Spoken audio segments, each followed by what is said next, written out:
Bueno, pasando ya a materia, vamos a darle la más cordial bienvenida a la querida mesa política de los martes. Le decíamos la mesa académica, pero ahora también tenemos afortunadamente una mezcla con una periodista como es Marta Olivia López, que también forma parte ya de esta mesa, la Leticia Calderón, que también está con nosotras y nosotros. Edurne hoy no podrá estar ni la próxima semana, así que pues entrará afortunadamente la Ingrucha, que no se puede sacudir de nosotros por más que se quiere escapar, dice. Y ahora sí que como decía Michael Corleone, y cuando pensaba que estaba fuera, me vuelven a meter. ¿Cómo estás, mi querida Ingrucha? Muy buenos días. Oye, y literal, uno no se puede aquí zafar de Ernesto Ledesma. Uno trata, ¿no? Dice, estoy ocupada, tengo cosas que hacer, pero de alguna manera, con paciencia va ahí Ernesto insistiendo, Así insistiendo. Así que bueno, sí, así Pues se ve. muy No, bien, mi querida todo Ingrucha. bien y feliz de estar acá. Gracias, mi querida Ingrid. Ya está Marta Olivia también. Marta Olivia, muy buenos días. Y ya apareció también Leticia Calderón. Muy buenos días, compañeras. ¿Qué tal? Buenos días, Ingrid, Marta Olivia, ¿cómo estás? Y bueno, Hola, hola. Violeta, a ver, en lo que nos oiga. Y Ernesto, Sí, claro. así es, así es. Y bueno, hay temas interesantes precisamente ahorita que venimos regresando de este proceso electoral, esta observación electoral que hicimos, pues varios periodistas, también estuvo por allá Violeta Núñez, Daniela Pastrana, también compañeros de Colombia, de Perú, de Costa Rica, en fin, de distintos países que estuvimos por allá, algunas congresistas, senadoras, senadores de distintos países que estuvieron también, que formaron parte de esta delegación, una observación interesante de este proceso que se vio en Guatemala.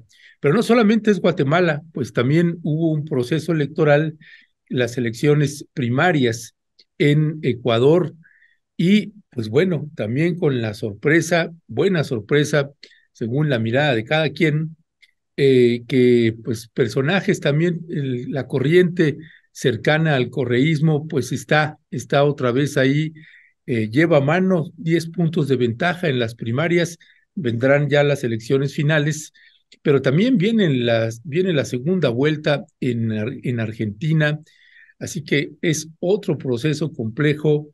En Colombia también los que ya están de presidentes, pues bueno, hemos ido viendo también cómo en Argentina, por ejemplo, con este proceso electoral, pero en Chile hay otro proceso que también al interior de Chile, cómo la está pasando también los gobiernos llamados de izquierda o gobiernos progresistas, cuáles son las lecturas que se están dando de lo que está sucediendo en de pronto se ve emerger el flanco derecho, la extrema derecha, y de pronto se ven también que se intentan sostener los movimientos progresistas. Está pasando un poco de todo en América Latina, así que decidimos y las compañeras Ingrid, Leticia, Marta Olivia dicen, bueno, pues vamos a hablar de este tema. Así que mi querida Ingrid Urgelles, cuéntanos cuál es la lectura que estás haciendo de todo este marasmo, todo este proceso interno interesante que se está viviendo en América Latina. El marasmo. Es un buen adjetivo ese que elegiste para hablar de Latinoamérica en este momento. Sí, yo siento que tenemos una situación bien compleja, pero no es solo Latinoamérica, es un poco mundial, y ahí Leti nos ayudará porque el tema de la migración yo creo que es clave para entender todos estos movimientos políticos que están ocurriendo. Eh, Veíamos las elecciones, ¿cierto?, de Guatemala, de Ecuador, donde la sensación es como nos estamos salvando de la derecha un poco, ¿no? No hay la sensación en Latinoamérica en este momento de un proyecto de izquierda que gana con mucha facilidad, como podría ser lo que ocurre acá en México, sino que más bien son procesos donde los pueblos están votando para salvarse de unos movimientos de derecha bien horripilantes que andan dando vueltas y en ese sentido no se ve tan alentador eso, ¿no? Por ejemplo, estoy pensando en la elección de Ecuador, donde, bueno, ya sabemos todo lo que ha ocurrido, que hay violencia, magnicidio, etcétera, etcétera, pero tiene mucho que ver con una destrucción del país de estas corrientes neoliberales, ¿no? Que vinieron después del correísmo, y que ahora tienen al país realmente bien destruido, muy militarizado. Vieron ustedes cómo fue a votar el candidato de la derecha, ¿no? Lleno de militares y chalecos antibalas y cuánta cosa. Y uno dice, bueno, ¿qué le pasó a Ecuador? Porque Ecuador no era así hasta hace unos años atrás, ¿no? Y eso es muy grave, considerar que basta un par de gobiernos de derecha para que un país se destruya de esa manera, un poco lo que le pasó a Argentina con Macri, ¿no? Y por eso es tan peligrosa.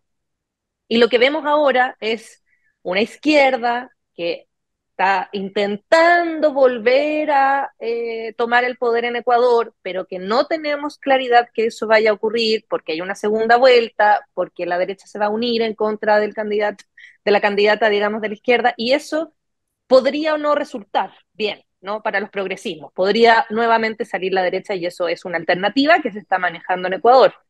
Por otra parte, vemos Guatemala, que también es como, es un alivio, ¿no? Esa es nuestra sensación. ¡Ay, qué alivio que nos salvamos y que hoy salió un candidato progresista y además se vota a favor de la ecología! ¡Qué alivio! Pero eso de qué alivio es porque estamos muy cerca de estos gobiernos de la derecha que han agarrado mucha fuerza, ¿no? En Latinoamérica.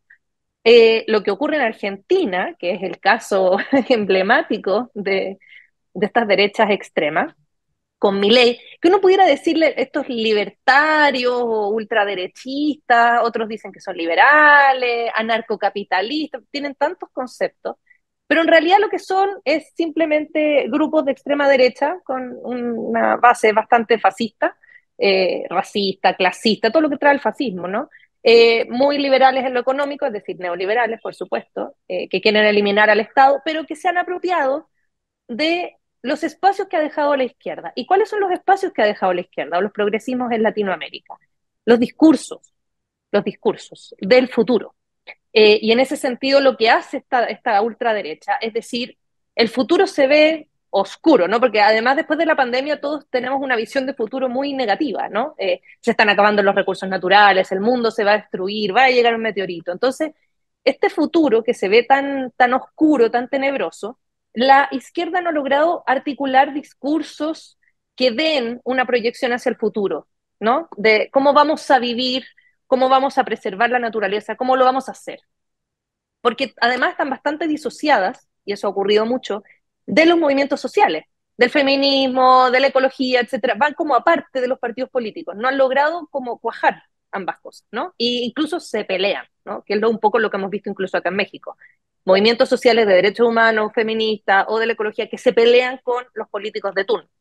Entonces, la izquierda no ha sido capaz de tomar esto y de articular un discurso. Y deja libre la vía para que señores como Milei, ¿no? El famoso Milei, que es como un Bolsonaro, como un Kast, como un Trump cualquiera, no es tan distinto, es bastante más psicópata, pero un poco el mismo discurso. Estas ultraderechas lo que hacen es dar una solución. ¿Y cuál es la solución que dan ellos?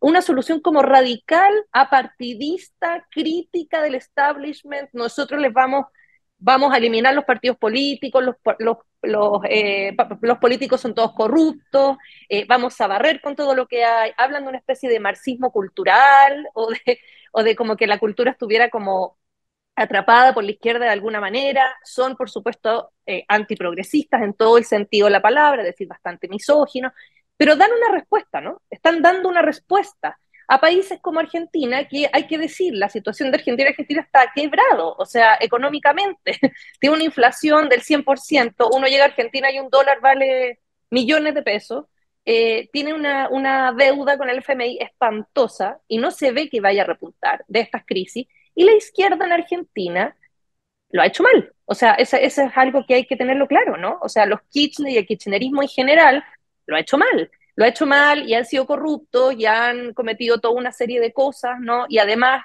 dejaron en algún momento a Macri y que Macri hiciera lo que quisiera y después retoman con Fernández. Fernández es un mal presidente, es un muy mal presidente. Y además se pelean entre ellos. Entonces no pueden pretender que la gente que ya está cansada, que vive en medio de una crisis económica, que está viviendo mal, vuelva a votar por ellos, porque uno dice, esa antigua como lealtad electoral, la izquierda la perdió hace rato, en muchos países, que acá todavía no. Acá existe una lealtad electoral. Hay un grupo grande, mayoritario de gente que tiene lealtad hacia un movimiento y va a votar por ese movimiento, ¿no? A quien le pongan de candidato. Pero eso ya no está pasando en Latinoamérica. La gente ya no tiene esa lealtad porque dice, a ver, pero si la izquierda a mí no me ha solucionado nada y sigo aquí yo viviendo mal. Entonces es lógico que personas como Milei entren por esos entresijos, por esos espacios vacíos, ¿no? Y se instalen con estos discursos rupturistas o revolucionarios, si ustedes quieren, porque así es como ellos se instalan. Así que bueno, lo dejo hasta ahí por ahora. Gracias, gracias, mi querida Ingrid. Leticia Calderón, también, como bien señala Ingrid, también esta zona, el papel que juegan las políticas migratorias en el continente americano y las realidades que nos habitan en el continente. ¿Cómo estás leyendo tú este momento político en términos geopolíticos que estamos viviendo en América? Bueno, la migración es un síntoma, ¿no? De un síntoma de la desigualdad, un síntoma del proyecto económico contemporáneo, que lo que hace es justamente jalar al máximo y pues expulsa. Y hablo de la migración forzada, porque también hay todo un perfil de migración que requiere de un andamiaje más armónico en términos jurídicos, porque se supone que es uno de los derechos humanos contemporáneos, la libertad de elegir donde uno quiera vivir. Pero creo que este es un punto, como digo yo, como síntoma.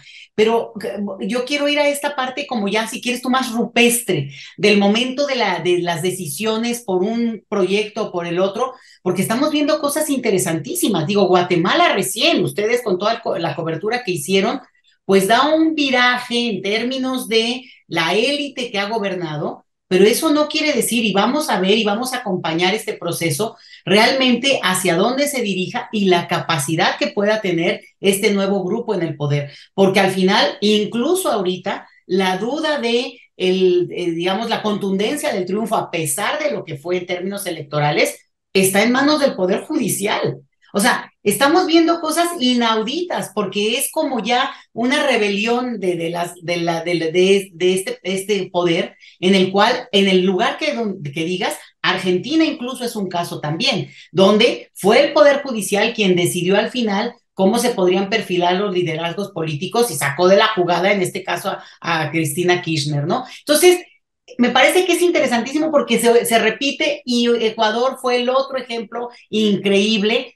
Vamos a ver también esa elección, pero alertar en el sentido de no porque gane una opción que consideramos progresista, que por supuesto es absolutamente más, no solo deseable, sino bueno, vamos a poner todos los changuitos, ¿no? Como decimos en México, porque no avance esta derecha psicópata, como dice Ingrid, porque ese es parte del problema. Lo mismo ocurre en Estados Unidos, ¿eh? No tenemos el más fuerte competidor hoy de los republicanos, por mucho, es Trump, que ni siquiera se va a presentar al debate, porque como para qué, si ya me conocen. O sea, estamos viendo una cosa más demencial. Entonces, que avancen proyectos progresistas es súper importante, pero ni siquiera eso garantiza que estemos alineados o que vayamos en la misma sintonía.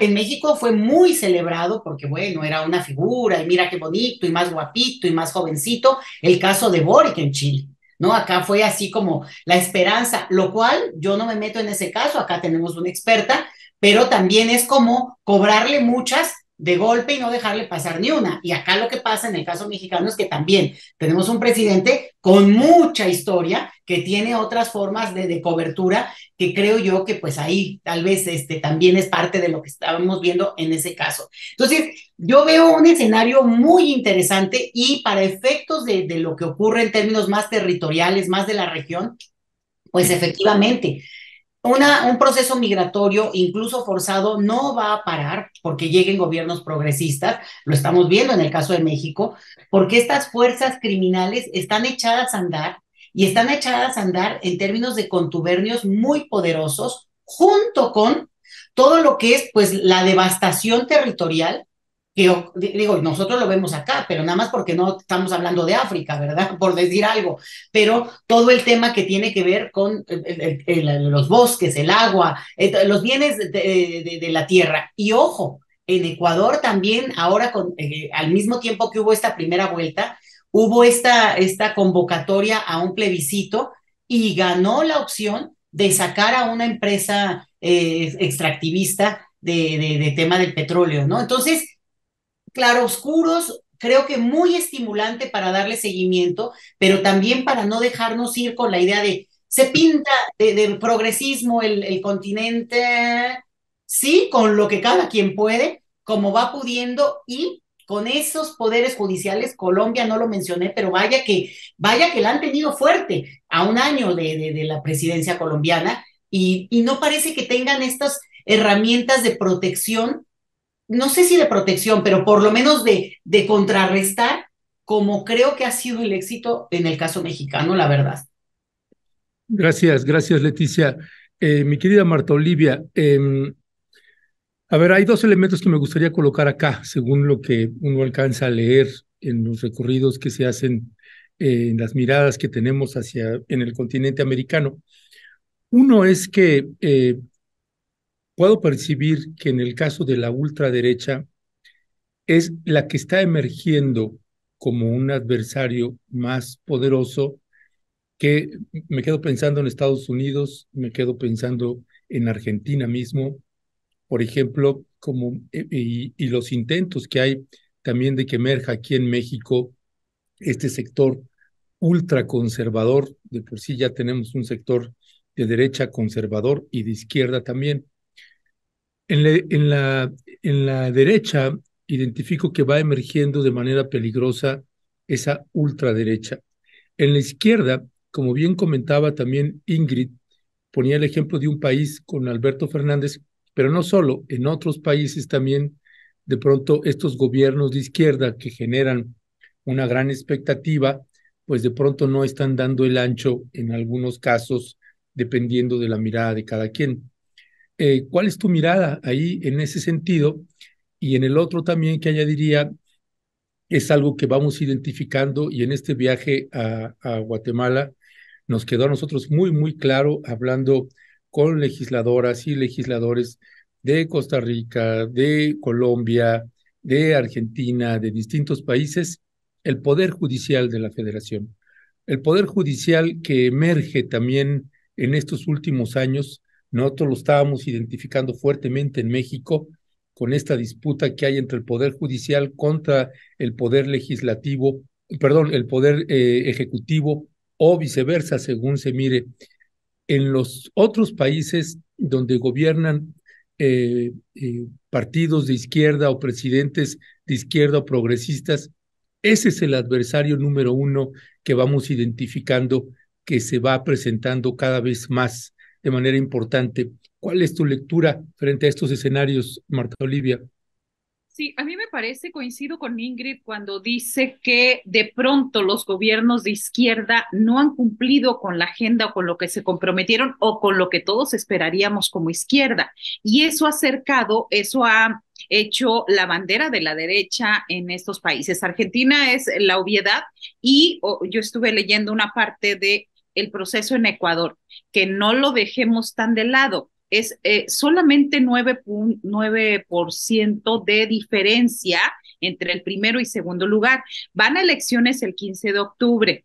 Y ojo ahí, esta persona, segundo lugar, que fue Daniel Noboa, que no aparecía en las encuestas, pues su padre es hijo de un multimillonario de derecha que ha intentado ser presidente 5 veces. Y no olvidemos también cómo es que este gobierno va a ser solo de 18 meses. Y el otro tema que atraviesa la agenda de estos países que están en elección es el narcotráfico también, el narcotráfico y la migración. ¿Y por qué tomo en cuenta lo de Ecuador? Porque simplemente fue asesinado el candidato Villavicencio ahí saliendo de un mitin y porque hablo también de otro tema transversal, la corrupción. El presidente Guillermo Lasso no se reelige precisamente él diciendo un discurso de que suena muy bonito, ¿no? El discurso de le devuelvo el poder al pueblo. No, lo están investigando por actos de corrupción, actos graves de corrupción, y él lo que dice, dejo el poder, ahí se ven, para que ya sea una forma de impunidad. Entonces, aquí lo que vuelvo es aguas ahí, o sea, 9 puntos en el Ecuador no es nada y puede, con todos los recursos económicos que tiene la ultraderecha ahí en Ecuador, puede fácilmente, a pesar de estos últimos triunfos del correísmo, ahí pueden dar la batalla, ¿no? Y muy cerca también del caso de Argentina. A mí me parece que al final son 3 temas: narcotráfico, inseguridad, migración, que son digamos, las banderas y son las formas en las que pueden ganar adeptos la derecha con este discurso gritón, con este discurso llamativo, tipo que lo hemos llamado en México, estos gritos de Fox, del Bronco y todo este discurso y esta figura. Muchas gracias. Gracias. Leticia, sobre estos mismos temas, ¿quieres añadir algo más? Pues hay muchísimo que añadir. Yo creo que hay que estar como que observando. Fascinante verlo en procesos electorales. Yo creo que eso ya es un logro, ¿no? El que lo podamos dirimir en términos electorales, no parece haber en principio otras opciones, aunque hay casos muy, muy preocupantes. Tú lo decías incluso del caso mexicano, Chiapas, es como un polvorín que da mucha, mucha preocupación. Y obviamente situaciones, digo, no me meto ahorita en México, pero bueno, obviamente. Pero es esto, ¿no? La dificultad de que un proyecto, por más propositivo y con tantas metas que pueda tener, y la realidad a la hora de bajarlo, vemos las dificultades, y creo que eso es en todos los casos. Ya, gracias, mi querida Leticia. Mi querida Ingrid, también algo más que añadir ahí de todo lo que venimos comentando. Es un tremendo tema. Estaba viendo en el chat aquí que dicen que Argentina no es Latinoamérica. No, efectivamente. De hecho, estamos hablando de las elecciones simplemente que han ido ocurriendo. Pero sí podemos decir que en Latinoamérica hay una lucha actual entre los progresismos y unas derechas que no son todas iguales. Tienen ciertas bases comunes, sí. Tienen unas ideas comunes, sí, también. Pero un progresismo que se está viendo muy atrapado en no ser capaz de movilizar grandes masas votantes como lo hacía antaño. Eso es lo que ha cambiado. Ahora hay que salir a buscar estos votos con una épica antiderechista. O sea, estamos como siendo reaccionarios a la derecha. O sea, yo pienso, por ejemplo, en el caso de Chile, Boric no salió porque fuera el candidato ideal y todo el mundo quisiera votar por Boric. La gente votó por Boric para que no saliera Kast, o sea, como reacción. No queremos a un super mega facho en el país, entonces vamos a votar por quien sea que se ponga al lado. Y eso fue como un poco el proyecto. Va a pasar lo mismo en Argentina. Yo no creo que salga Milei, supongo, espero realmente, pero se va a movilizar una épica antiderecha, de no le demos espacio a la derecha, pero en ese juego siento que ahí quien está llevando la batuta es la derecha, porque estamos reaccionando a su discurso, no estamos proponiendo discursos propios de izquierda.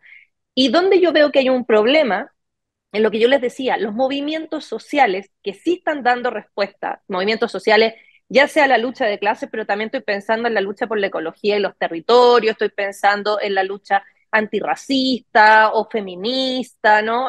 Luchas que van aparte en movimientos sociales, no necesariamente se han logrado integrar a lo político como tal, a los partidos, quedan afuera y se disocian, y muchas veces incluso hay desavenencias o cosas que no cuajan, y en ese sentido ahí siento yo que la izquierda pierde, ¿no? De no lograr tomar estos movimientos sociales e incorporarlos como propios y que estén separados, que estén disgregados. Pasa eso, por ejemplo, en Uruguay, muy fuerte, ¿no? Que están totalmente separados, pasa en Chile, pasa, bueno, en muchos países.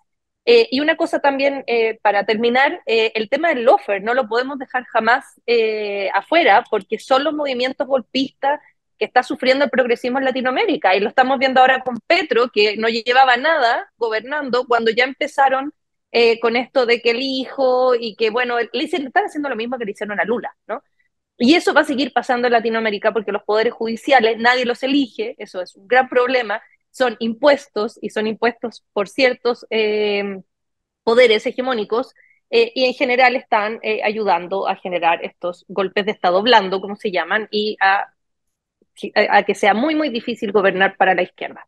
Ahí lo dejo. Ok, gracias. También sobre este mismo tema, Marta Olivia, ¿con qué cerrarías? mí me parece que hay que estar, perdón, atentos, alertas, a no dar por hecho y sobre todo que tenemos elecciones en México, hay que estar muy pendiente de cómo se mueve la agenda y bueno, justo precisamente este es el segundo tema que puso Leti y que se me hace bastante interesante para debatir, pero yo le dejo la palabra. Gracias, gracias, Marta Olivia. Sí, decía Leti, el esclavismo contemporáneo y el trabajo digno. Y esto, a propósito, pues es algo de lo que la inspiró, pues es la candidata Xóchitl Gálvez con este tremendo discurso que para deleite de ustedes, pues aquí lo tenemos en un videíto. Vamos a escuchar a la maestra, a la doctora Xóchitl Gálvez hablar de estos temas tan profundos y regresamos con ustedes. Les dije, va a ser un fracaso. Nadie va a ir a trabajar 8 horas seguidos porque no es su cultura. ¿Qué hicimos? Le apostamos a los proyectos de ecoturismo como el chiflón, las guacamayas, la producción de café orgánico, de ciertos productos para que la gente realmente pudiera trabajar en las condiciones que quería. Yo creo que eso es lo que hay que hacer. Hay que entender las culturas, pero tampoco, si el sureste no tiene gas natural, no va a llegar Tesla, aunque el presidente quiera. Y si no desarrollamos capacidades en los jóvenes, creando universidades de diferentes disciplinas, creo que, si les dije, va a ser... Pues Leticia Calderón, doctora, tiene usted la palabra. Mira, de entrada yo desde que empecé a escuchar a Xóchitl en esta nueva etapa, sí me prendió mucho las alertas, porque este discurso empresarial así digamos, del libro de hacerse uno a sí mismo y el ratón que se comió el queso y no el ganar, que ganar. No, es ganar, ganar. Me parece, yo creí que estaba ya trasnochado y que de hecho no tendría un eco. El hecho de que ella lo repita y que lo vuelva a utilizar, sí nos hace poner las alertas. ¿Por qué? Porque es un discurso muy facilón, muy discutido ya, y ahí es donde brinca, y lo quiero vincular con lo anterior, la agenda de la izquierda. La agenda de la izquierda sí es presentar iniciativas y avanzar en términos de pensar un escenario diferente de vida. O sea, no es solamente proponer iniciativas y cambios así menores, sino pensar desde un escenario muy distinto qué es la propia vida. Por ejemplo, el hecho de plantear el trabajo como una cuestión de orgullo y como una cuestión de como que eso es la esencia de la persona, incluso el ataque de ella, en su caso, no, que es horrible, ¿no? Hacia los hijos del presidente o ella tratando de encumbrarse porque sus hijos sí trabajan. O sea, es justamente un discurso que hay que repudiar, porque parte de estas coordenadas en las cuales nos han metido en la idea de que entre más trabajes, pues más digno o más respetable eres, cuando en realidad lo que habría que ver es quiénes son los que más trabajan, y no solamente en términos de las horas, que esa es la otra mentira, sino la calidad y el tipo de trabajo, porque oye, para uno que tiene un trabajo tan placentero, vamos, en el sentido de que tiene un desafío intelectual, implica toda digamos, quieres estar ahí incluso, bueno, pues obviamente hay una diferencia muy grande con eso que se llama trabajo digno, y es justamente que las personas tengan un tipo de trabajo que también pueda ser benéfico y enriquecedor para su vida. Entonces, este discurso facilón empresarial chapa, hay que repudiarlo, hay que ponerlo ahí en la mesa y decir que esta mujer se atreva a decir que hay una cultura de quienes trabajan más, es la repetición, cuando tendríamos que estar discutiendo como ocurre en otras partes, y acuérdense del movimiento que ocurrió en Francia. Fue un llamado de atención al mundo, porque por ahí va la discusión y el debate de quienes dicen, ¿por qué en un momento de altísima tecnificación, que vamos avanzando en términos de muchas mejoras, por qué no la inmensa mayoría puede acceder a esas mejoras y, por ejemplo, tener una jornada de trabajo más corta? O sea, al revés de lo que está diciendo ella. Simplemente se los digo para cerrar con esto. En este país se discutió en el Congreso y la derecha, el PRIAN, votó en contra de lo que se llama jornada digna. Y el discurso era ¿cómo vamos a quitar las 48 horas laborales que se trabajan en la inmensa mayoría de las personas de este país? O sea, eso es lo que está legalmente establecido, y que trabajan esas 48 horas y que incluso muchas veces no tienen condiciones en términos de elegir el día que descansan. O sea, no tienen la certeza de decir, bueno, cuento con los domingos, cuento con el lunes. No, no, eso es algo aleatorio. Entonces, ese abuso laboral lo amparó la derecha. Y justamente quien lo empujó, pero no ganó esa partida, porque es un cambio constitucional, es la propuesta de izquierda. Entonces, más allá de qué partidos o no, aquí en este caso es obvio, pero eso es lo que desde mi punto de vista sí diseña una agenda de izquierda o una agenda de derecha. Hacer eco de este discurso facilón chafa y que nos la creamos, no se la crean. Porque el que trabaja más, no. El problema es qué tipo de trabajo desarrollas y las condiciones para tener derecho al ocio.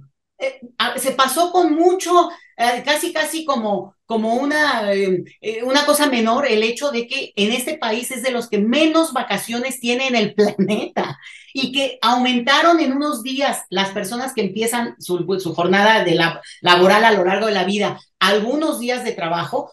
Ya se vio como un gran logro, cuando deberíamos de haber dicho, ¿cómo es posible lo que hemos tenido, ya los que estamos, ¿no?, en un momento de la edad productiva, que hemos descargado esas condiciones toda nuestra vida? Entonces, ojo, creo que abre un debate, digo, más allá del personaje, pero que lo pongan es para alertarnos y justamente para discutir esas otras coordenadas, el derecho al ocio, el derecho a la libertad también de elección, y sobre todo, trabajo en términos de condiciones de dignidad, de respeto, que incluye el salario, y que no se hagan. Negaron un salario, aumentar tantito el salario durante décadas. Entonces, esa es una agenda de izquierda.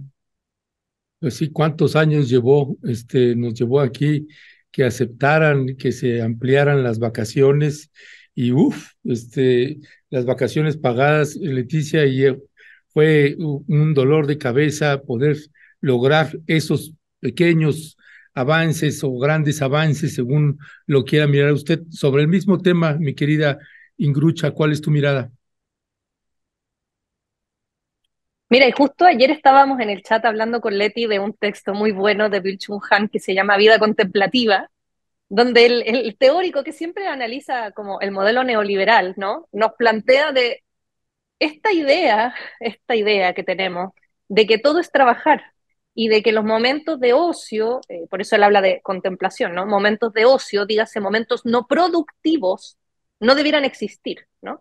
Y eso es una construcción, obviamente, del modelo neoliberal, ¿no? Y no es de un partido político específico, sino que es como sociedad estamos viviendo un estilo de vida que implica que el trabajo viene a ser lo único posible porque hay que producir. Y en ese sentido yo me acuerdo de haber leído un tuit de este señor que yo creo que podría ser el futuro Milei de aquí, que es Salinas Pliego, que me parece un sujeto bien peligroso, que también se instala así como desde la ofensa, desde yo me enfrento a los políticos y trato mal a todo el mundo y me burlo y soy gordofóbico y soy misógino y no me importa. O sea, tiene esa cosa trampista este señor. Y él, me acuerdo que articulaba un discursillo ahí en Twitter, él con un puro, ¿no? Y como con una copa de no sé qué tragos habrá estado tomando en Capri, en su yate, donde él decía que él creía en el trabajo, ¿no? En el trabajo y en que era la única manera de progresar en este mundo, etcétera. Y era un discurso tan neoliberal como el de Xochitl, donde al final lo que estamos viendo es una corriente, ¿verdad?, ideológica, que está cercana al neoliberalismo clásico, gringo, ¿no?, al de la Escuela de Chicago, donde ellos piensan en el trabajador como una máquina, ¿no? Una máquina, o lo que se llama, Foucault lo llamó el empresario de sí mismo, ¿no? Personas que, o el sujeto, digamos, que ya no es una víctima del capital, como lo era en el marxismo clásico, sino que es un capitalista en sí mismo, es decir, no se puede disociar ya el trabajo de la persona del trabajador, no existe esa disociación, el trabajador es una máquina de trabajo y por lo tanto ya no se explota, no es explotado por un dueño de la fábrica, sino que hay una autoexplotación, porque el modelo está hecho para que, y por eso las jornadas extensas, la gente las acepta, porque está pensado para que el que trabaje más, entonces va a ser más recompensado en este sistema, ¿no? Y está toda esta idea de que el que se va temprano del trabajo, es decir, el que se va en el horario en que se tiene que ir, es mal visto, porque se quiere ir rápido y porque no está comprometido y porque no está realmente, ¿no? Como con la camiseta puesta, como le decimos en Chile. Y es mal visto, imagínense que sea mal visto irse en el horario que corresponda, y el que se queda más horas, el que trabaja horas que no le pagan, ¿ah? Porque está comprometido con la empresa, es recompensado en este modelo. ¿Y es recompensado de qué manera? Como el triunfador. Y es una recompensa bastante abstracta, porque no es que alguien le vaya a pagar más salario. No, es que es mejor visto.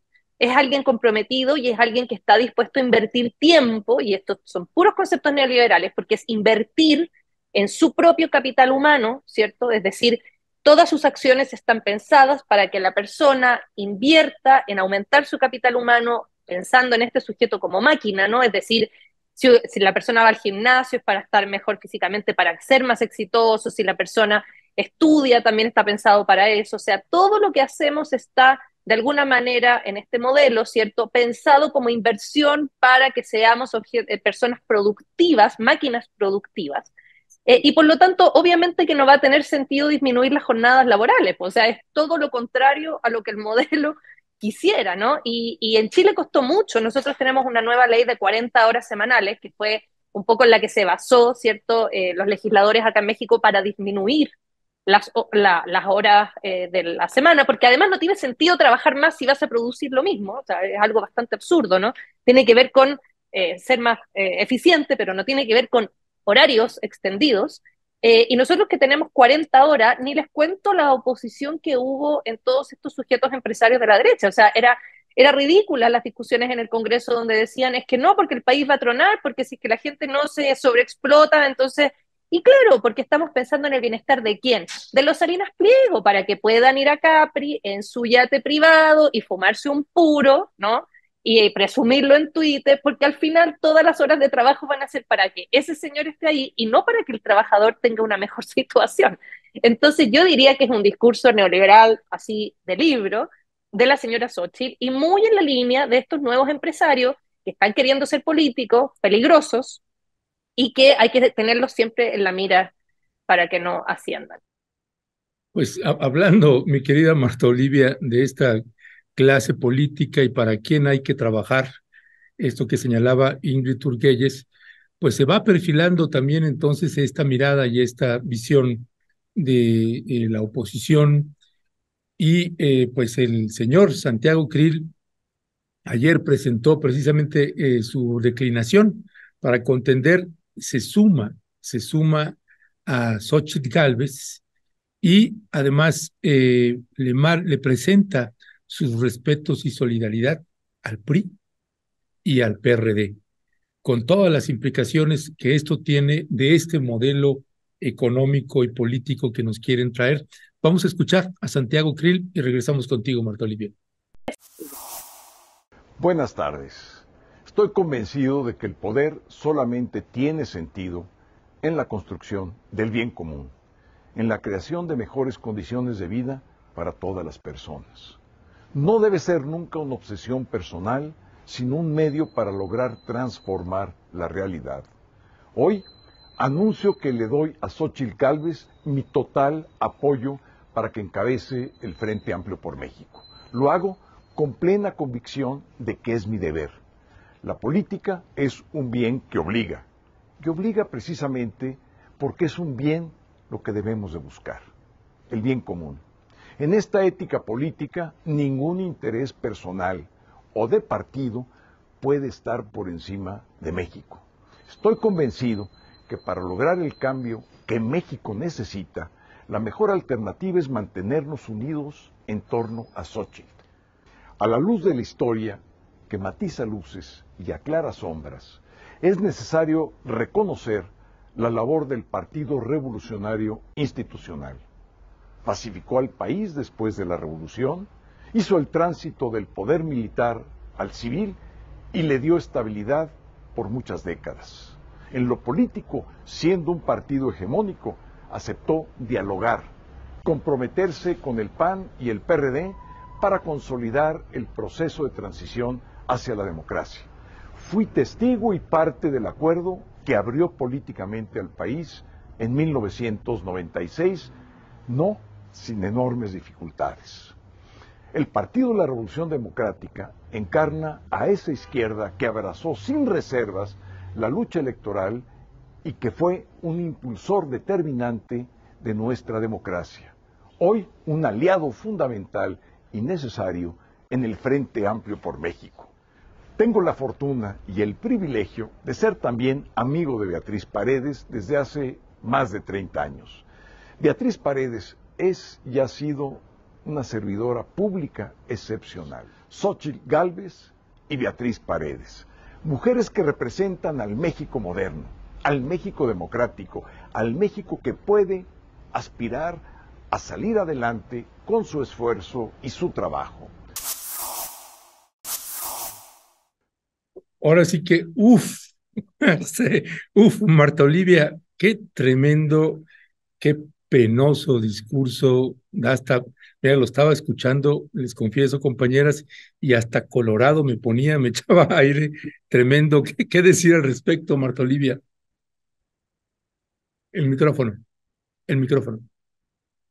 Antes quisiera hablar de lo del tema, la tremenda ignorancia de Xóchitl Gálvez, es decir, con esto del tema de las horas, del derecho al ocio y demás, a mí me parece sorprendente que una pre-candidata no tenga un smartphone, un teléfono y no pueda hacer una búsqueda rápida de información. Me sorprende porque su ignorancia la saca, pero así la trae a flor de piel. Ella podría poner nada más simplemente cuáles son los países que más horas trabajan. Recientemente la OCDE dijo que México sigue siendo el país que más horas trabaja por semana, 2,128 horas promedio anual. Y para su decepción, los países que menos trabajan, pues son Alemania, Dinamarca, Luxemburgo, Países Bajos y Noruega. Se escandalizaría si supiera esto. Incluso que con las horas de trabajo, incluso el menor número de condiciones laborales como un acto de ser muy trabajador, productivo, no es otra cosa sino el discurso de lo que ya decían, el esclavismo contemporáneo. Y me parece también que podría googlear también la encuesta nacional de ocupación y empleo del INEGI. Ahí arroja que el promedio de horas semanales que trabajó la población ocupada en cada entidad federativa. Y ojo, los estados donde más horas por semana trabajan son Aguascalientes en el Bajío, Quintana Roo en el sureste, el Estado de México en el centro, Coahuila en el norte.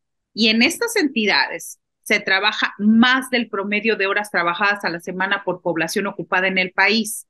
Los datos están a la vista y cualquiera los puede consultar con fuentes oficiales, no con ideas maniqueas y para llevar agua a su molino, porque lo que al final refleja esto es que el aspirante del PRIAN muestra su ignorancia y el dolo para con los sectores con mayor índices de pobreza en el país, como es la población sur de México. Entonces, me parece que que es muy fácil alguien que le diga o que lo haga, es algo muy sencillo.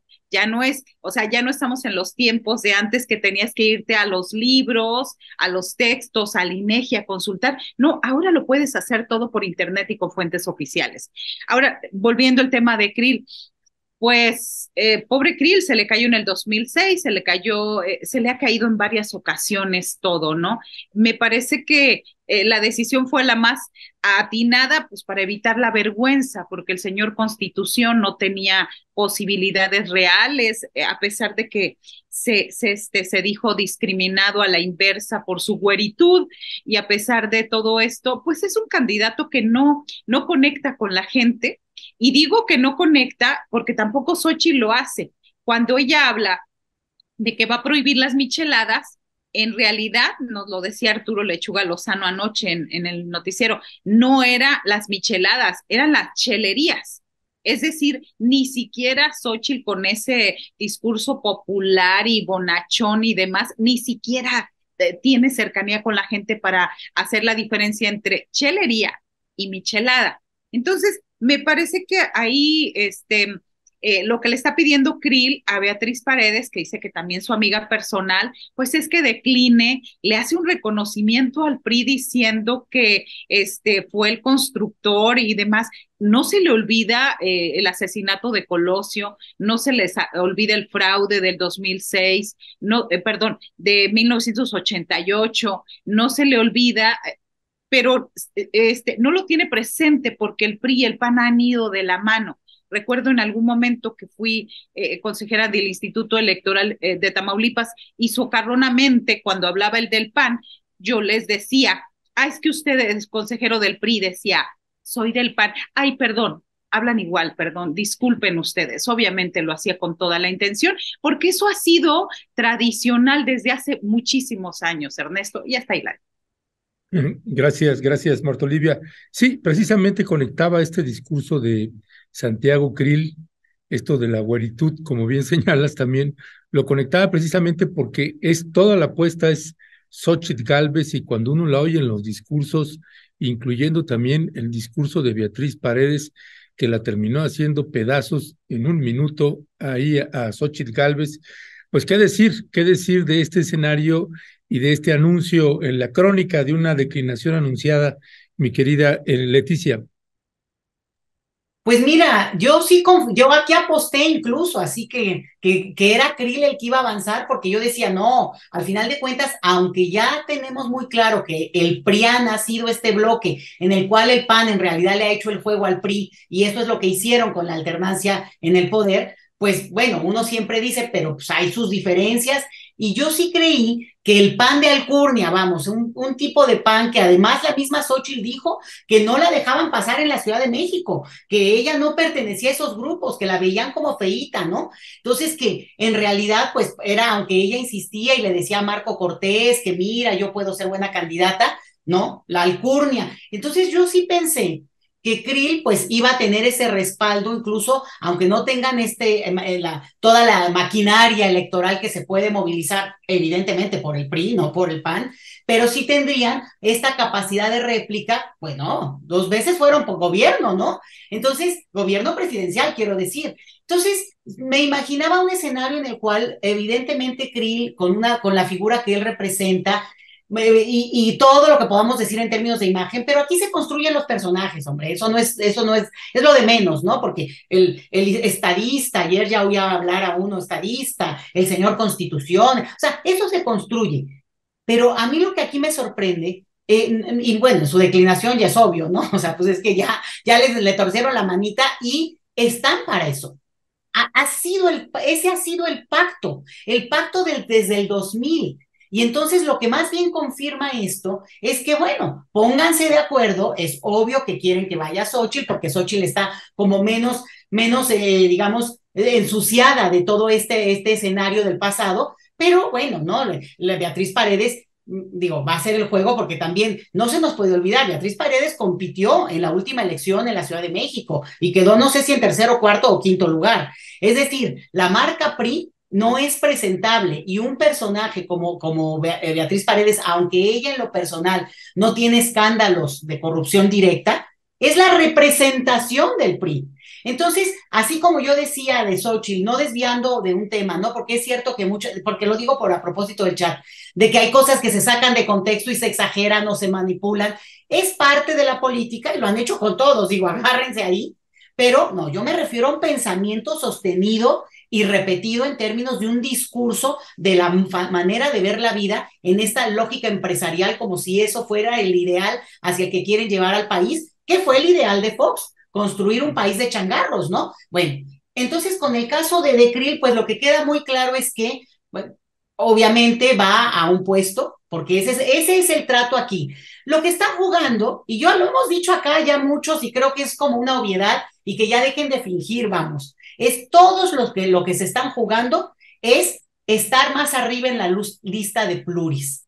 Ninguno estaría dispuesto a enfrentarse a un proceso electoral, y cómo se defendieron contra la reforma electoral que ponía a los pluris en una figura diferente, ¿eh? No que no existieran, pero era diferente. Y ahora lo que vemos es, pues, una Beatriz que júrenlo que va a estar como candidata muy arriba, Entonces, vayan viendo a los candidatos pluris, porque aquí estamos justamente constatando ese trato que ha existido tanto tiempo y que yo creo que es la mejor encarnación. Pobre Krill, porque sí hizo un papelón, ¿no? Esas payasadas que hizo al principio, pero bueno, al final de cuentas nos hicieron divertirnos también bastante. Entonces, pues ya que sirva para eso. Gracias, Leticia. Dice Lilia Valencia, wow, Marta Olivia, súper bien, me gusta mucho su participación. Sin Full Fever dice, esa candidatura la tiene fácil Morena, ahora solo les falta poner en cintura a Sheinbaum, que obvio va a ganar, pero que deje de hacer la promoción haciendo tortillas con ropa típica, no es conectar. Armando Vázquez, Santi Krill ni siquiera fue capaz de declinar en una conferencia de medios. Total, si ya había preparado su discurso, ¿cuál era el problema de leerlo? El inconveniente era contestar preguntas incómodas. Pues sí lo leyó en el teleprompter, mi querido Armando Vázquez, porque te puedo decir con certeza plena que el discurso que dio Santiago Krill era con un teleprompter. Candyman, son interesantes los planteamientos de la clase política, pero el periodista Lemus dice que el grupo político de Hertz Manero y el gobernador de Sonora van a poner al siguiente presidente. No, yo creo que para nada, no comparto nada de esa mirada. Adriana Cerdán Vázquez, vivo en Estados Unidos, el neoliberalismo está siendo repudiado cada vez más por la clase trabajadora. Después de la pandemia, miles de trabajadores no regresaron a trabajar, les cayó el 20 de la explotación. Cristina del Castillo, muchísimas gracias por tu generosa donación. Daniel Jiménez, el factor trabajo en Argentina mira mucho más horizontalmente a los empleadores. La cantidad de días de asueto es casi de un mes al año. En fin, son algunos de los comentarios. Mi querida Ingrid, también qué decir de este personaje de la declinación y de lo que ya sabíamos, de lo que se veía venir en el caso de esta alianza por México. Yo pensé que iba a declinar Krill, fíjate, estaba ahí bastante cierta desde el momento en que empezó a alegar el racismo a la inversa, ¿no? Y que no logró captar el momento político. Yo creo que él está fuera en este momento como de lo que está ocurriendo y cuáles son los discursos. Y siento que Xóchitl, con todo su payasismo que hemos visto y que nos da mucho tema de conversación acá en esta mesa, de alguna manera está siendo más representativa del momento político, porque este momento político es un momento en que el PRIAN está absolutamente hundido, o sea, no tiene opción en esta elección que viene, de ninguna forma, pongan a quien pongan, hagan lo que hagan, se vistan de lo que se vistan. Morena es el partido hegemónico, tiene una base de un electorado enorme, muy leal, y por lo tanto esa elección está perdida. Yo creo que eso de alguna manera ellos lo tienen claro. Entonces hay que quemar a alguien, ¿no? O sea, básicamente, en esta elección, porque no creo que alguien con dos dedos de frente realista piense realmente que es posible ganarle al candidato de Morena en este momento del país. O sea, es muy difícil. No me parece una jugada tan tonta de parte de Krill, en ese sentido, pensándolo así, porque más le conviene guardarse, no exponerse a perder una vez más, porque es el señor que pierde todo, ¿no? Entonces, no exponerse una vez más a perder, guardarse, ocupar un puesto político interesante, como bien dice Leti, ¿no? Claro que el señor se va a acomodar y aquí hay un acuerdo de puestos y cosas, lógicamente, y esperar a la otra elección. Porque en esta elección en particular eso está absolutamente perdido. ¿Y por qué Xóchitl? Bueno, porque Xóchitl no tiene nada que perder. Yo creo que Xóchitl literalmente es una persona que no le importa mucho su capital político y va para adelante y va a hacer lo que tenga que hacer para al menos como generar algo, ¿no? Algún ruido, algún tipo de seguidores, que no va a ser tanto. Yo creo que va a haber mucho abstencionismo en esta elección que viene, mucha abstención, más que votos a favor del PRIAN. Yo creo que el PRIAN realmente no tiene opción. Entonces no importa que sea Xóchitl o Beatriz o Krill, porque objetivamente contra la doctora Sheinbaum, que evidentemente va a ser la candidata de Morena, y ahí hagan lo que hagan los marcelistas y los noroñistas y lo que sea, va a ser la doctora Sheinbaum por una cuestión numérica, simplemente de números de la encuesta, es obvio que va a ganar ella, y por lo tanto no es mala idea ponerle a una mujer candidata de Morena, otra mujer candidata de la derecha, porque además con eso pueden lograr de alguna manera, no sé, yo me imagino anular cierto discurso feminista que pudiera utilizarse, por ejemplo, que es un movimiento que no es tan torpe si uno lo piensa, porque si va la doctora Sheinbaum contra un hombre, no, eso no tiene por dónde, y va a ser todo misoginia, etcétera. Entonces, de alguna manera, si es Xochitl, ese argumento de ser la primera mujer presidenta, esa frase, digamos, ya no va a servir, porque cualquiera de las dos puede ser la primera mujer presidenta. Entonces, de alguna forma, es un juego, ¿no? Que va a ser la derecha. Pero de todas formas, más bien le conviene a Krill guardarse. O sea, a mí me parece que es una jugada lógica, ¿no? Yo hubiera hecho lo mismo. No tiene ninguna opción en este momento, menos un hombre blanco, digamos, que acusa de este racismo a la inversa. Justo en este momento no tiene opción. Entonces, siento que yo creo que él lo evaluó así. La derecha en general dice, bueno, esta señora si se puede disfrazar de dinosaurio y es capaz de hacer ese tipo de cosas, por supuesto que puede ir en una campaña y decir cualquier locura que se le ocurra, y eso, de alguna manera, en estos tiempos, esas cosas sí acarrean votos, no sé por qué, estas cosas de los TikTok, esta gente tipo Milei, que hacen estos discursos súper irreverentes y que dicen puras payasadas y que se disfrazan, de alguna forma acarrean gente, votantes, sobre todo más jóvenes, y por lo tanto yo creo que le están apostando a eso, pero saben que tienen de alguna forma la elección perdida. O sea, eso yo creo que es incuestionable. Sería bastante absurdo que pensaran que haciendo cualquier cosa puedan ganar esta próxima candidatura presidencial. Gracias, gracias, mi querida Ingrid. Pues si les parece, si me pueden regalar 2 minutos cada una precisamente para hacer una reflexión, cómo comprendieron ustedes o interpretaron todo esto que sucedió la semana pasada con Marcelo Ebrard, precisamente haciendo pues toda suerte de pataleos y movimientos, tratando pues de ver si podía hacer algo o si puede hacer algo al respecto. ¿Cuál es tu lectura finalmente de esto, donde también entró en el esquema del tablero de ajedrez Ricardo Monreal, que finalmente pues casi hicieron pública la alianza que habían ocultado, en donde pues ya dice Ricardo Monreal, pues yo cedo mi lugar para que haya democracia, para que haya unidad entre todas nosotras y nosotros, y te dejo que tú presentes, que sea tu encuestadora la que quede en lugar de la mía, sabiendo Monreal, pues que él está contendiendo para la Ciudad de México, que está peleando y que tiene una posibilidad ahí importante, no por elección, sino por dedazo, de que él pueda ser el candidato de Morena en la Ciudad de México. Vamos a ver, hay disputas muy fuertes ahí dentro, ya veremos qué sucede. Pero en esta parte de Marcelo Ebrard, ¿cuál es tu lectura, Leticia?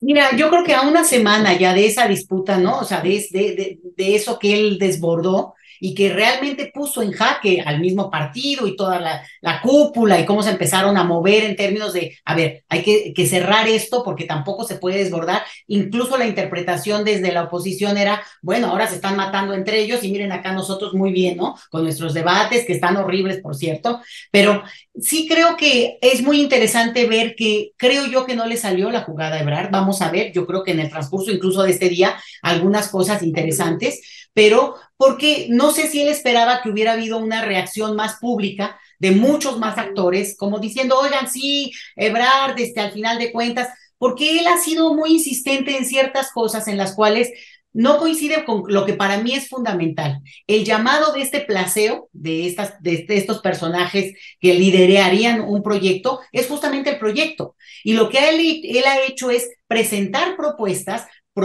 más allá de que si uno coincida o no, en las cuales yo en muchas no coincido, pero es, pues, ¿para qué? Para eso, pues, entonces puede ser candidato de cualquier partido, y yo creo que el poder ser, aunque sea en el imaginario, candidato de cualquier otro partido y no solo de Morena, es lo peor que le puede pasar a un candidato que está en Morena. ¿Sí? Entonces, al que me digan, y yo creo que esa sí hace una diferencia con otros que están ahí, incluido obviamente la otra puntera que es Claudia Sheinbaum. Entonces, Mi lectura es que no le salió esa jugada, que la va a recomponer porque es súper hábil, porque también al partido le conviene ir y cerrar en ese sentido y hacer digamos, un cierre que al final de cuentas lleve a un candidato que sea de unidad con esto de repartidera, que es obvio, y eso tampoco lo podemos negar, que es parte de lo que tiene que ver con que las lealtades se mantengan a costa de todo, ¿no? Entonces, yo creo que ese escenario lo vamos a ver, te digo, en el transcurso mismo de hoy, por lo que se especula, se dice, de esta reunión que tuvo Ebrard ayer mismo en Palacio Nacional. Ustedes me dirán si sí o no, pero eso es lo que se ha mencionado por varios foros, ¿no? Dice, gracias, mi querida Leticia, dice Laura López, dice, realmente me molestó que Monreal le haya cedido el espacio a la encuestadora de Ebrard, pero sobre todo que se lo hayan permitido, aunque sean socios, porque el partido se lo permitió. ¿Cuál es tu lectura finalmente de todo este desaguisado, Marta Olivia, con Marcelo Ebrard? Sí, a mí me parece que sí tiene que recomponer, coincido con Leti, que tiene que recomponer su discurso, porque lo que había dicho en la última semana era el discurso, estaba construyendo un mensaje perdedor, es decir, soy la mejor opción, soy el que ha asegurado, ahora sí que vaya la redundancia, la seguridad en la Ciudad de México, aunque no sea del todo cierta, soy el más capacitado, soy el de más experiencia, pero ¿qué creen? Aquí parece que las cosas no se están manejando de la manera que debiera. Me imagino, yo digo que ese fue su discurso perdedor, pero también para negociar, que llegó finalmente en esta reunión en Palacio Nacional y que lo veremos en los próximos días. Y sobre todo, que no le queda otra opción a Marcelo Ebrard más que quedarse en Morena, irse a otro partido, irse a abanderar en otra parte, no creo que le alcance más que para un honroso tercer lugar en una elección presidencial, en un escenario que podría verse, ¿no? Ya tiene que variar de ese discurso perdedor a decir, a empezar a conciliar a partir de lo de anoche. Y si no, pues lo vamos a ver qué sucede y hacia dónde va. Gracias, mi querida Marta Olivia. También, Ingrid, ¿con qué cierras en este desaguisado de Marcelo Ebrard? ¿Realmente acertó, erró en la estrategia? ¿Cuál es tu lectura? Mi suspiro es para el proceso completo. Yo, la verdad, soy muy crítica de cómo han manejado todo este proceso de candidaturas. Ahí hay varios candidatos que todos sabemos que están solamente para ver cuánto poder pueden acumular estos días y después postular a distintos cargos. O sea, no son realmente candidatos presidenciales. Eso está muy mal. Por otra parte, esta cosa de la pre-campaña que partió hace 2 años es cierta. O sea, yo no soy marcelista, muchos me acusan de ser marcelista, a mí no me gusta ninguno, la verdad. Pero hay cierta verdad en el reclamo de Marcelo Ebrard. Es decir, sí hay una campaña anticipada, sí hay una intencionalidad del partido de privilegiar a Claudia Sheinbaum como candidata. Eso es cierto, eso se puede ver. Uno sale a la calle y lo ve. Es algo que es cierto, no está muy oculto y son prácticas que uno dice no eran necesarias, muchas de ellas, ¿no? Y uno pudiera decir, a ver, podrían haberlo hecho de una manera más transparente, más limpia, sin tanto drama, pero de alguna manera el presidente quiso que esto fuera así, ustedes vean cómo lo arreglan y por supuesto que hay tanta ambición en esta lucha, ¿no? Que se empiezan a dar estas cosas no corruptas, pero que uno pudiera decir no estamos siguiendo las cosas como debieran, ¿no? No estamos siendo lo transparentes que debiéramos. Por otra parte, Marcelo Ebrard también, ¿cierto? Con este berrinche público, donde por supuesto que perjudica al final al movimiento, porque la derecha dice, bueno, ya se están peleando de nuevo, jajaja, o sea, también le está dando en el gusto. Y uno se pregunta, bueno, ¿y qué quiere conseguir Ebrard? Porque objetivamente no va a ganar. O sea, aquí va a ganar Sheinbaum porque las encuestas plantean una diferencia de 10 puntos, es mucho, eso no se va a lograr cambiar, ¿no? ¿Y qué es lo que quiere? Quiere desarticular a Sheinbaum poniéndole digamos, algún juicio en el INE, por ejemplo, y dejarla fuera de competencia. Querrá simplemente, no lo sé, como negociar después me imagino que ese presidente del Senado es lo que él está apostando, si es que esta encuesta no la gana, va al Senado directo, ¿no? Donde desde ahí va a ser un opositor de Sheinbaum y va a ser un problema eso, créanme, en el futuro, porque Marcelo se está manejando, digamos, como contrario a Sheinbaum, no veo yo una unidad, ni siquiera ideológica, ni siquiera de proyecto, ni siquiera de nada. Y por lo tanto es un desastre todo. O sea, si uno lo mira, dice, a ver, Marcelo con sus intereses personales, Monreal que siempre está ahí, ¿verdad? El padrino, ¿no? O sea, siempre está metiéndole corrupción a todo, todas estas...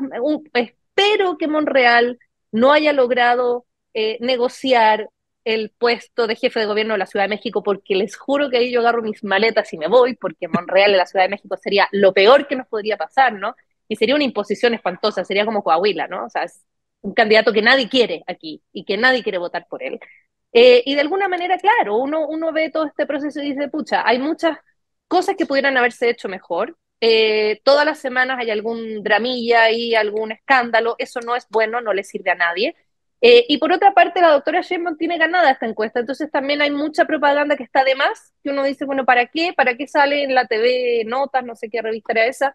¿O para qué hace tanto show si en realidad ya tiene ganada la encuesta? O sea, no es necesario a estas alturas, ¿no? Entonces yo creo que hay muchos excesos, muchas malas decisiones, se podría decir, y estos sujetos como Monreal que no le hacen bien al partido y que al final lo único que logran es que esta cuestión se enrarezca aún más. Que bueno, lo dejo hasta ahí. Bueno, pues muchas gracias. Pues sí, hay muchos que coinciden que esta larguísima pre campaña, pues también es un desgaste tremendo para quienes están queriendo, pues, presidir Morena, llevar la elección del 2024 a buen puerto, siendo ellos el candidato o la candidata. En fin, pues muchísimas gracias, Ingrid Turquelles, Marta Olivia López, Leticia Calderón, un placer, como siempre. Les mandamos un fuerte abrazo. Gracias. Hasta la próxima. Un abrazo, gracias. Un baigoncito, un baigoncito. Pues ya ve usted, hay muchas lecturas, muchas miradas de lo que está pasando precisamente dentro del partido Morena, lo que se va a definir. Y sí, hay otro elemento también que me parece importante y que lo hemos estado viendo, que nos hemos detenido a ver, pues una gran parte de los foros que ha estado organizando el Instituto Nacional de Formación Política para definir el proyecto de nación 2024-2030, que en principio, una vez que convocan a las organizaciones, hay debates, hay especialistas en el tema, se debate y la idea es poder redactar un proyecto de nación 2024-2030 y que ese proyecto de nación, quien quede como candidato o candidata de Morena, se vea obligado no sé de qué manera, pero obligado a cumplir, a comprometerse a cumplir sobre ese proyecto de nación 2024-2030. Y pues bueno, ya quedó muy claro pues que Marcelo Ebrard no va a cumplir ni va a firmar, o posiblemente si él quedara, pues no se acercaría a firmar, por ejemplo, en materia de salud, pues uno de los que está presentando la propuesta y que se está debatiendo con bases sociales y demás, el subsecretario Hugo López-Gatell, el doctor Hugo López-Gatell, y que Marcelo Ebrard dijo, con ese hombre nosotros no queremos nada. O sea, hay una fractura desde hace ya varios años entre ellos, cuando Marcelo Ebrard sentía que el doctor Hugo López-Gatell estaba adquiriendo pues mucho impulso y una simpatía popular importante en el país. Entonces Marcelo lo empezó a ver como un enemigo, un adversario, y finalmente pues le empezó a hacer la guerra, se empezaron a hacer la guerra interna. De eso estaremos platicando más.